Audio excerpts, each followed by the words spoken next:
South ആഫ്രിക്കയിലെ വാണിജ്യ വ്യവസായ നഗരമായ ജോഹനാസ്ബർഗിലൂടെ സഞ്ചാരം തുടരുകയാണ്.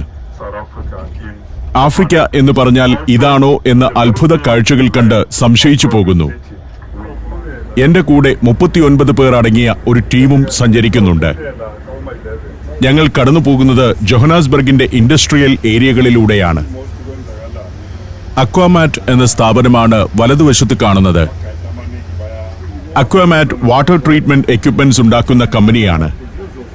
അവരുടെ വലിയ ഫാക്ടറി ക്യാമ്പസാണ് കടന്നു പോകുന്നത്. ജോഹനാസ്ബർഗ് സൗത്ത് ആഫ്രിക്കയുടെ ഇൻഡസ്ട്രിയൽ തലസ്ഥാനം കൂടിയാണ്. ഇന്ത്യക്ക് മുംബൈ പോലെയാണ് ദക്ഷിണാഫ്രിക്കയ്ക്ക് ജോഹനാസ്ബർഗ്. ഇപ്പോൾ കടന്നുപോകുന്നത് ആംഗ്ലോ അമേരിക്കൻ ട്രെയിനിംഗ് ഇൻസ്റ്റിറ്റ്യൂഷൻസ് എന്ന് പറയുന്ന ഒരു ക്യാമ്പസിനരികിലൂടെയാണ്.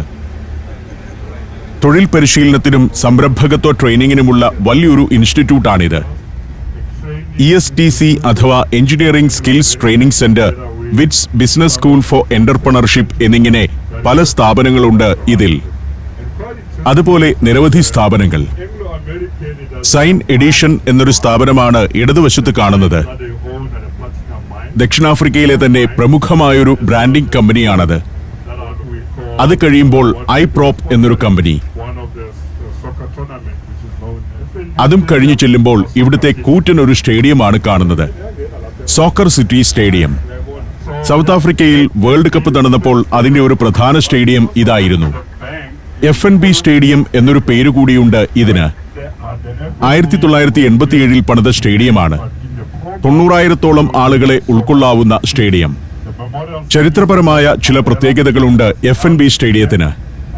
ദീർഘകാലത്തെ ജയിൽവാസത്തിൽ നിന്ന് മോചിതനായി ജോഹനാസ്ബർഗിലെത്തിയ നെൽസൺ മണ്ടേല മോചനത്തിനു ശേഷമുള്ള തന്റെ ആദ്യ പ്രസംഗം നടത്തിയത് ഈ സ്റ്റേഡിയത്തിൽ വെച്ചാണ്.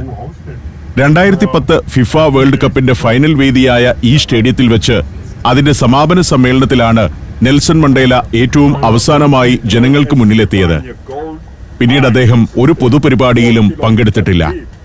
ദക്ഷിണാഫ്രിക്കയിലെ വർണ്ണവിവേചന വിരുദ്ധ സമരത്തിലെ നായകരായിരുന്ന ഒളിവർ താംബോ, ക്രിസ് ഹാനി എന്നിവരുടെ മരണാനന്തര ചടങ്ങുകൾ വൻ ജനാവലിയുടെ സാന്നിധ്യത്തിൽ നടന്നതും ഈ സ്റ്റേഡിയത്തിൽ വെച്ചായിരുന്നു.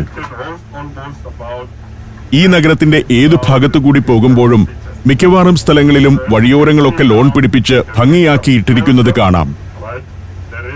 ബ്രിട്ടീഷുകാർ കൊണ്ടുവന്ന രീതിയാണത്.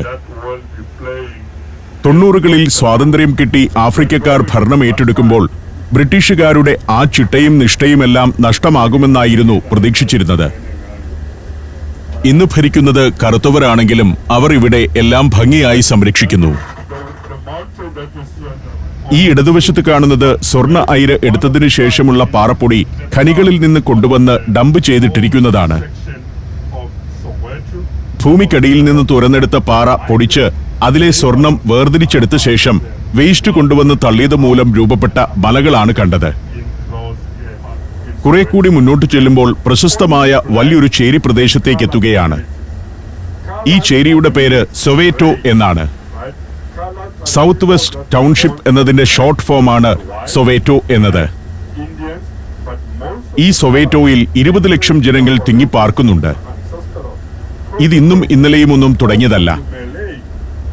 19ാം നൂറ്റാണ്ടിന്റെ അവസാനത്തിൽ വെള്ളക്കാർ നഗരത്തിന്റെ പ്രധാന ഭാഗങ്ങളിൽ വാസമുറപ്പിച്ചപ്പോൾ കറുത്ത വർഗക്കാരെ ഒതുക്കി പാർപ്പിച്ചിരുന്ന പ്രദേശമാണിത്, അവരുടെ കോളനി. ഇവിടെ നിന്നാണ് സൗത്ത് ആഫ്രിക്കൻ സ്വാതന്ത്ര്യ സമരത്തിന്റെ പ്രക്ഷോഭങ്ങൾ തുടങ്ങിയത്. നെൽസൺ മണ്ടേലയെ പോലെയുള്ള നേതാക്കൾ ആദ്യകാലത്ത് വന്ന് സുരക്ഷിതമായി താമസിച്ചതും ഈ സൊവേറ്റോയിലാണ്. സൊവേറ്റോയിലായിരുന്നു ജോഹനാസ്ബർഗിലെ എല്ലാ പോരാട്ടങ്ങളുടെയും തുടക്കം കുറിക്കുന്നത്. കാരണം 20 ലക്ഷം ആളുകളുണ്ടിവിടെ. 1948 അധികാരമേറ്റ ഗവൺമെന്റ് വർണ്ണവിവേചനം പൂർണ്ണതോതിൽ നടപ്പാക്കിയപ്പോൾ കറുത്തവർഗക്കാരെ ഒതുക്കി നിർത്തിയ ഒരു മേഖല ഇതായിരുന്നു. വെള്ളക്കാർ ആരും അന്ന് ഈ പ്രദേശത്തേക്ക് വന്നിരുന്നുമില്ല. ഒരു ചേരി പ്രദേശം എന്ന് പറയുമ്പോഴും നമ്മുടെ മുംബൈയിലെ ചേരിയുടെ വൃത്തികേടൊന്നും സൊവേറ്റോയിൽ കാണില്ല. ചേരിക്ക് പോലും ഒരു പ്രൗഢിയും വൃത്തിയുമാകാമെന്ന് നമ്മളെ പഠിപ്പിക്കുകയാണ് ഇവിടം. ദക്ഷിണാഫ്രിക്കൻ സ്വാതന്ത്ര്യ പ്രസ്ഥാനങ്ങളും വർണ്ണവിവേചന വിരുദ്ധ പ്രക്ഷോഭങ്ങളുമെല്ലാം സൊവേറ്റോയിൽ വളർന്നു പടരാൻ ഒരു കാരണമുണ്ട്. അക്കാലത്ത് ഇവിടെ കറുത്തവർഗക്കാർ മാത്രമേ ഉണ്ടായിരുന്നുള്ളൂ. അവരെ സംഘടിപ്പിക്കാനും അവർക്കിടയിൽ ആശയപ്രചരണം നടത്താനും അത് സൗകര്യപ്രദമായി. വെള്ളക്കാർ സ്ഥാപിച്ച സ്വർണ്ണഖനികളിലെ തൊഴിലാളികളായ കറുത്ത വർഗക്കാരായിരുന്നു ആദ്യകാലത്ത് ഇവിടുത്തെ താമസക്കാർ. അപ്പാർത്തൈഡ് പ്രാബല്യത്തിൽ വന്നപ്പോൾ നഗരത്തിന്റെ പല ഭാഗത്തു നിന്നും കുടിയൊഴിപ്പിക്കപ്പെട്ട കറുത്തവരും ഇവിടേക്ക് വന്നു. അങ്ങനെയാണ് സൊവേറ്റോയിലെ ജനസംഖ്യ 2 മില്യനായി വളർന്നത്. അപ്പാർത്തൈഡ് കാലത്ത് സൊവേറ്റോ പോലുള്ള ചേരികൾക്ക് ചുറ്റും മതിൽ കെട്ടി അതിനകത്തായിരുന്നു ഇന്നാട്ടുകാരായ കറുത്ത വർഗക്കാരെ താമസിപ്പിച്ചിരുന്നത്. എന്നാൽ മറ്റു സ്ഥലങ്ങളിലൊക്കെ യഥേഷ്ടം വെള്ളക്കാർ വിഹരിച്ചു. അവർക്ക് വലിയ ബംഗ്ലാവുകളും എസ്റ്റേറ്റുകളുമൊക്കെ ഉണ്ടായിരുന്നു.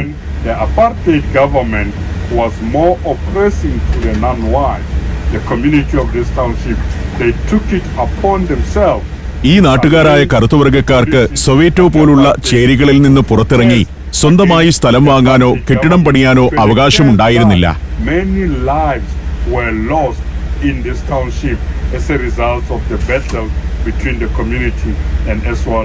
ജെഫോ എന്ന ഞങ്ങളുടെ ഗൈഡ് വിവരിക്കുന്നത് ആ കഥകളാണ്. ഇതെല്ലാം സൊവേറ്റോയുടെ ഭാഗമാണ്.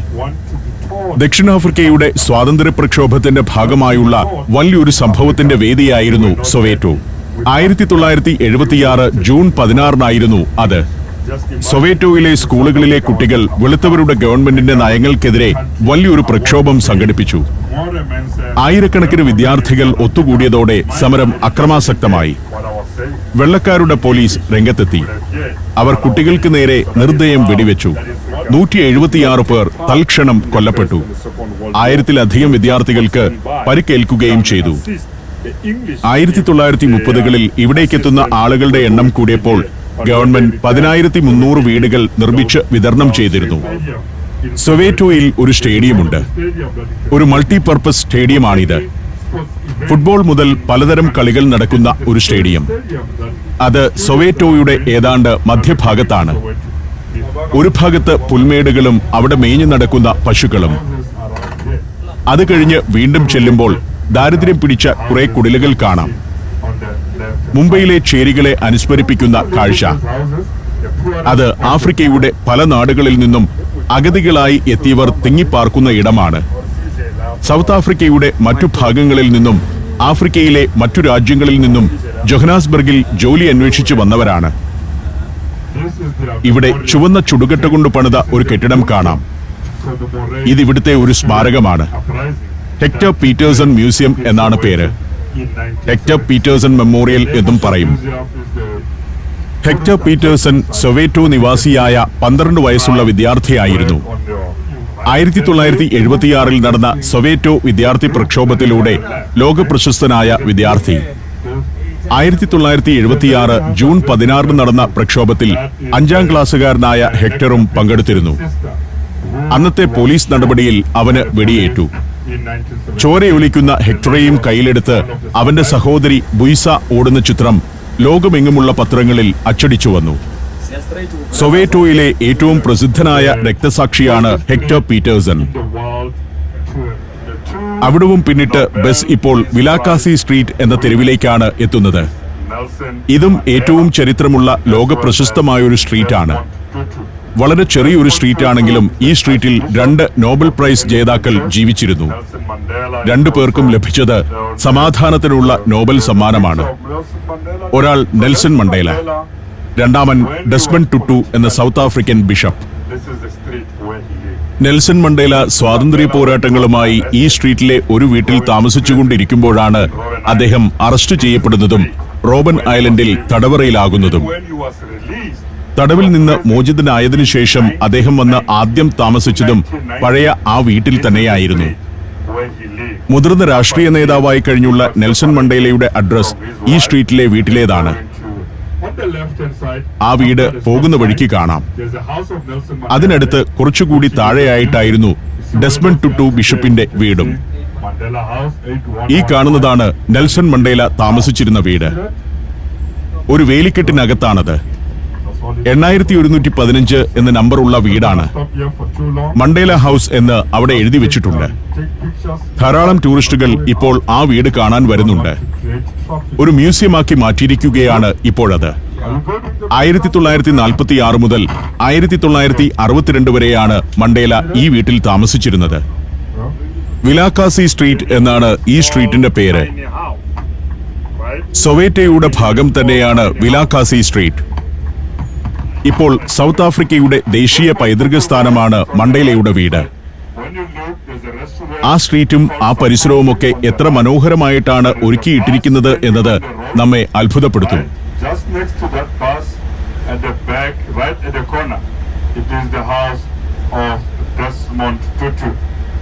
സൗത്ത് ആഫ്രിക്കയിൽ ഞാൻ 17 കൊല്ലം മുൻപ് വന്നിരുന്നു. അന്നത്തെക്കാളൊക്കെ ഗംഭീരമായിരിക്കുന്നു ഇപ്പോൾ ഇവിടുത്തെ സംവിധാനങ്ങൾ. വിലാകാസി സ്ട്രീറ്റിന്റെ രണ്ടു വശത്തും നിരവധി റെസ്റ്റോറന്റുകളുണ്ട്. ധാരാളം ടൂറിസ്റ്റുകൾ എത്തുന്ന ഒരു സ്ട്രീറ്റാണിത്. ടൂറിസ്റ്റ് ബസ്സുകളിലൊക്കെ ആളുകൾ വന്നുകൊണ്ടിരിക്കുന്നു. ടെഫോ കൈ ചൂണ്ടുന്ന അവിടെയായിരുന്നു ആർച്ച് ബിഷപ്പ് ഡെസ്മണ്ട് ടുട്ടുവിന്റെ വീട്. Azerbaijan, Indonesia, Tajikistan, Peru. സഞ്ചാരം വോളിയം നമ്പർ 14. ഫുൾ HD-യിലുള്ള ഈ അപൂർവ ദൃശ്യയാത്രാ വിവരണ ശേഖരം സ്വന്തമാക്കാൻ 99544422 എന്ന നമ്പറിലേക്ക് സഞ്ചാരം എന്ന് SMS ചെയ്യൂ. സൗത്ത് ആഫ്രിക്കക്കാർക്കെല്ലാം ഇംഗ്ലീഷ് സംസാരിക്കാൻ അറിയാം. പക്ഷേ അവർ തമ്മിൽ സംസാരിക്കുക പ്രാദേശിക ആഫ്രിക്കോൺസ് ഭാഷയിലാണ്. ബസ് സൊവേറ്റയുടെ മറ്റൊരു ഭാഗത്തേക്കെത്തുന്നു. നെൽസൺ മണ്ടേലയും വിന്നി മണ്ടേലയും ഒരുമിച്ച് താമസിച്ചിരുന്നത് നമ്മൾ നേരത്തെ കണ്ട വീട്ടിലായിരുന്നു. അവർ വേർപിരിഞ്ഞതിനു ശേഷം നെൽസൺ മണ്ടേല അവിടെ നിന്ന് താമസം മാറ്റി. വിന്നിയും മാറി. കുറച്ച് സുരക്ഷാ പ്രശ്നങ്ങളൊക്കെ ഉള്ളതുകൊണ്ട് അദ്ദേഹം കൂടുതൽ മികച്ച സൗകര്യങ്ങളുള്ള മറ്റൊരു വീട്ടിലേക്ക് മാറി. ആ കഥകളാണ് ടെഫോ പറയുന്നത്.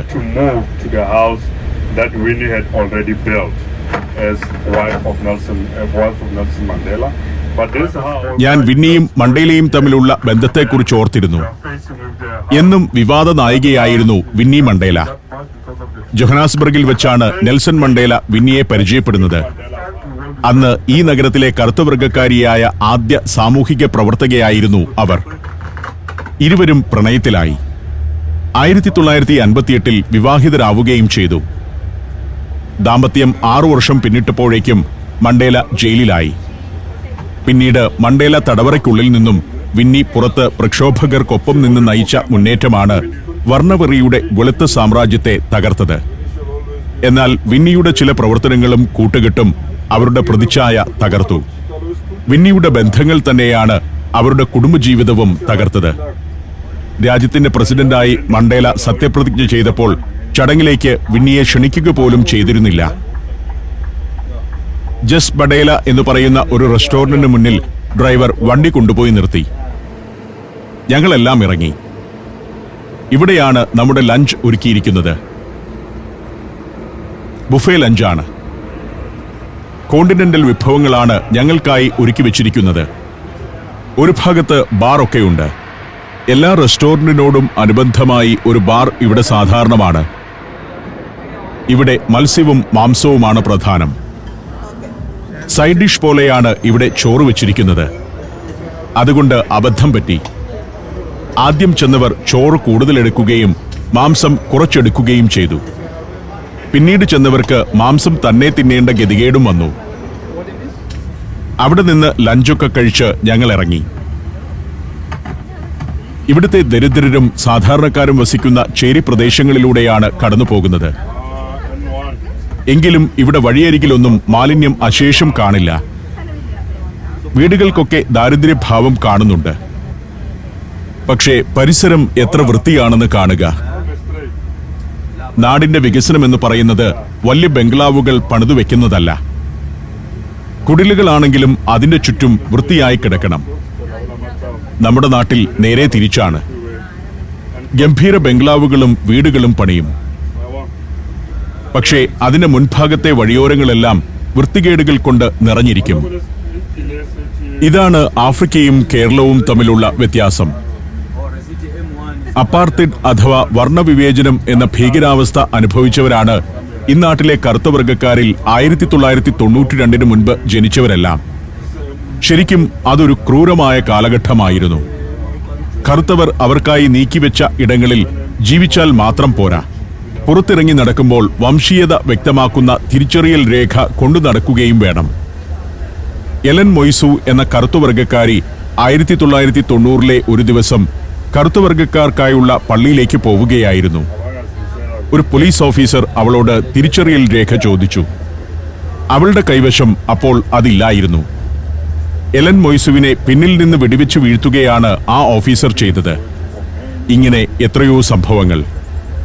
ബസ്സിൽ, കടയിൽ, പൊതുസ്ഥലത്ത് എന്നിങ്ങനെ എല്ലായിടത്തും കറുത്തവർ വിവേചനം നേരിട്ടു. നിയമം ലംഘിച്ചു എന്നാരോപിച്ച് വെള്ളക്കാർ കൈകാലുകൾ തല്ലിയൊടിക്കുകയും ജയിലിൽ അടയ്ക്കുകയും ചെയ്ത സംഭവങ്ങൾ നിരവധി. ഇവിടെയൊക്കെ കാണുന്നത് കറുത്ത വംശജർ താമസിക്കുന്ന വീടുകളാണ്. ഇത് അവരുടെ ഒരു സ്കൂളാണ്. അതിമനോഹരമായി ഒരുക്കിവെച്ച സ്കൂൾ. സർക്കാർ സ്കൂളാണ്. പ്രൈമറി കുട്ടികൾക്ക് വേണ്ടിയുള്ള ഒരു സ്കൂൾ. അത് വേൾഡ് ക്ലാസ് ഫെസിലിറ്റിയോടുകൂടി നിൽക്കുന്നു. യൂറോപ്യർ ആഫ്രിക്കയിലേക്ക് വന്ന കാലം മുതൽ തന്നെ വർണ്ണവിവേചനം നിലനിന്നിരുന്നു. എന്നാൽ അത് ദക്ഷിണാഫ്രിക്കയിൽ ഔദ്യോഗികമായി നടപ്പാക്കിയത് 1948 പിന്നെയുള്ള 46 വർഷം അത് അതിക്രൂരമാം വിധം ഇവിടെ നടമാടുകയും ചെയ്തു. വെളുത്തവൻ കറുത്തവനെ എങ്ങനെ ഉപദ്രവിച്ചാലും വലിയ പ്രശ്നമില്ല. നേരെ മുന്നിൽ ഒരു താപവൈദ്യുത നിലയത്തിന്റെ കൂളിംഗ് ടവറുകൾ കാണാം. അത് ഇപ്പോൾ ഉപയോഗിക്കുന്നില്ല. എന്നാൽ അത് ഒരു കലാരൂപമാക്കി എടുത്തിരിക്കുന്നു. സൊവേറ്റോ ടവേഴ്സ് എന്നാണ് അതറിയപ്പെടുന്നത്. ഒരു ആർട്ട് വാൾ പോലെ രൂപപ്പെടുത്തിയിരിക്കുന്നു ടവറുകളുടെ ചുമർ.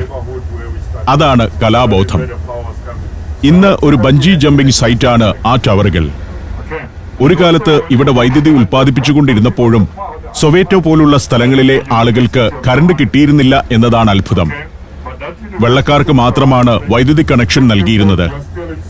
സൊവേറ്റോയിൽ 1986 വരെ വൈദ്യുതി ഉണ്ടായിരുന്നില്ല. സൊവേറ്റോ താപനിലയം പൂട്ടിപ്പോയതിനാൽ നഗരത്തിന് പുറത്തുള്ള നിലയങ്ങളിൽ നിന്നാണ് ഇപ്പോൾ ഇവിടെയൊക്കെ വൈദ്യുതി എത്തിക്കുന്നത്. വേറൊരു ഭാഗത്തേക്ക് എത്തുമ്പോൾ ഇവിടുത്തെ ബസ് ടെർമിനലാണ് കാണുന്നത്. രാജ്യത്തിന്റെ പല ഭാഗത്തേക്കും മിനി ബസ്സുകൾ പുറപ്പെടുകയും വന്നു ചേരുകയും ചെയ്യുന്ന സൊവേറ്റോയിലെ ബസ് സ്റ്റേഷൻ. ഇത്തരം മിനി ബസ്സുകളാണ് നാട്ടുകാർക്ക് പട്ടണങ്ങളിൽ നിന്ന് പട്ടണങ്ങളിലേക്കും ഗ്രാമങ്ങളിലേക്കും ഉൾനാടുകളിലേക്കുമൊക്കെ യാത്ര ചെയ്യാനുള്ള വാഹനം. ചെറിയ ഗ്രാമങ്ങളായതുകൊണ്ട് 10-20 പേരെ ഒരു ബസ്സിൽ പോവുകയുള്ളൂ.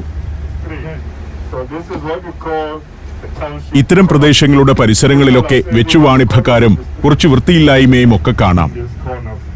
പക്ഷേ അത് അപൂർവമാണ്. ചെറിയ തോതിലെങ്കിലും വൃത്തിയില്ലാത്ത ഒരു സ്ഥലം ആകപ്പാടെ കാണുന്നത് ഈ ഭാഗത്താണ്. വൃത്തിയില്ലായ്മ എന്ന് പറഞ്ഞാൽ മാലിന്യ കൂമ്പാരമൊന്നുമില്ല. ഒരു സൗന്ദര്യമില്ലാത്ത ഒരു പ്രദേശം പോലെ തോന്നും. ആ പ്രദേശം കഴിഞ്ഞപ്പോൾ വീണ്ടും കുറച്ചുകൂടി വൃത്തിയുള്ള പ്രദേശങ്ങളിലെത്തി. ഇവിടമൊക്കെ ഖനിത്തൊഴിലാളികളുടെ കോളനികളാണ്. അപകടകരമായ മൈനിംഗ് ജോലി ചെയ്യുന്ന ഇവിടുത്തെ തൊഴിലാളികളുടെ ജീവിതാവസ്ഥ അത്ര മെച്ചപ്പെട്ടതൊന്നുമല്ല. രാജ്യത്ത് കറുത്തവരുടെ ഭരണം തുടങ്ങിയ ശേഷം തൊഴിൽ സാഹചര്യം അല്പം മെച്ചപ്പെട്ടിട്ടുണ്ടെങ്കിലും ഖനികളിലെ തൊഴിലാളികൾ ഇപ്പോഴും തെല്ലു ദുരിതത്തിലാണ്. 20-ാം നൂറ്റാണ്ടിന്റെ തുടക്കം മുതൽ വെള്ളക്കാരുടെ ഖനിക്കമ്പനികൾ ഒരു പ്രത്യേക സ്ഥലത്ത് വീടുകൾ നിർമ്മിച്ച് തൊഴിലാളികളെ അവിടെ പാർപ്പിക്കുകയായിരുന്നു ചെയ്തിരുന്നത്. അത്തരം മൈനേഴ്സ് കോളനികൾ ഇപ്പോഴും ഇവിടെയുണ്ട്. ഒരാൾക്ക് ശരാശരി 20 വർഷം മാത്രമേ മൈനിൽ പണിയെടുക്കാനാവൂ എന്നതാണ് കണക്ക്. എന്നാൽ 40-50 വർഷമായി മൈനിൽ ജോലി ചെയ്യുന്നവർ ഇവിടെയുണ്ട്. അവരുടെ ആരോഗ്യകാര്യങ്ങൾ ആശങ്കാജനകവുമാണ്. മൈൻ ക്ലിനിക്കുകൾ ഉണ്ടെങ്കിലും അവിടെ സ്പെഷ്യലിസ്റ്റ് ചികിത്സയോ ആധുനിക സജ്ജീകരണമോ ഇല്ല. ഖനിത്തൊഴിലാളികൾക്കായി ഇന്നാട്ടിൽ 2 പ്രബലമായ യൂണിയനുകളുണ്ട്. നാഷണൽ യൂണിയൻ ഓഫ് മൈൻ വർക്കേഴ്സും അസോസിയേഷൻ ഓഫ് മൈൻ വർക്കേഴ്സും. 2000 ആണ്ടിന് ശേഷം ഈ യൂണിയനുകളുടെ പ്രവർത്തനമാണ് ദക്ഷിണാഫ്രിക്കയിലെ ഖനിത്തൊഴിലാളികളുടെ ജീവിത സാമ്പത്തിക സാഹചര്യങ്ങളിൽ ചെറിയ തോതിലെങ്കിലും മാറ്റമുണ്ടാക്കിയത്. ഇന്ന് ആഫ്രിക്കയിലെ സാമ്പത്തികമായി ദ്രുത വളർച്ചയുള്ള രാജ്യമാണ് ദക്ഷിണാഫ്രിക്ക. മണ്ടേലയുടെ പാർട്ടിയായിരുന്ന ആഫ്രിക്കൻ നാഷണൽ കോൺഗ്രസ് തന്നെയാണ് അധികാരത്തിൽ. എതിർകക്ഷിയായ ഡെമോക്രാറ്റിക് അലയൻസിനെ വൻ ഭൂരിപക്ഷത്തിൽ തോൽപ്പിച്ചാണ് 2024 പാർട്ടി വീണ്ടും അധികാരത്തിലേറിയത്. നെൽസൺ മണ്ടേല പ്രസിഡന്റ് ആയിരുന്നപ്പോൾ African national Congress general secretary ആയിരുന്ന സിറിൽ റാമഫോസയാണ് ഇപ്പോഴത്തെ പ്രസിഡന്റ്. ANC-യുടെ ഭരണത്തിൽ രാജ്യജനസംഖ്യയിൽ 84% വരുന്ന കറുത്തുവർഗക്കാർ ഏറെക്കുറെ സംതൃപ്തരാണെന്നാണ് ഏറ്റവും പുതിയ തെരഞ്ഞെടുപ്പ് ഫലം സൂചിപ്പിച്ചത്. ഈ രാജ്യത്ത് വൻകിട ഫാക്ടറികളും പ്രസ്ഥാനങ്ങളുമൊക്കെ ഇപ്പോഴും നടത്തുന്നത് മിക്കവാറും വെള്ളക്കാർ തന്നെയാണ്. ഭരണത്തിലും സുപ്രധാന തീരുമാനങ്ങളിലുമൊക്കെ വെള്ളക്കാരുടെ സ്വാധീനമുണ്ട്. ഇന്നാട്ടുകാരായ കറുത്തവർഗക്കാർ മിക്കവരും വെള്ളക്കാരുടെ തൊഴിലാളികളും ജീവനക്കാരുമൊക്കെയായി കഴിയുന്നു. നമ്മൾ ഇവിടെ കാണുന്ന ഏറ്റവും ആധുനികമായ കാറുകളും കെട്ടിടങ്ങളുമെല്ലാം വെള്ളക്കാരുടേതാണ്.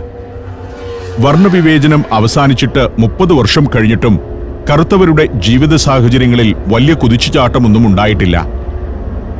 ആ കഥകളോർത്ത് അടുത്ത ഡെസ്റ്റിനേഷൻ എത്തുന്നതും കാത്ത് ഞാനിരുന്നു.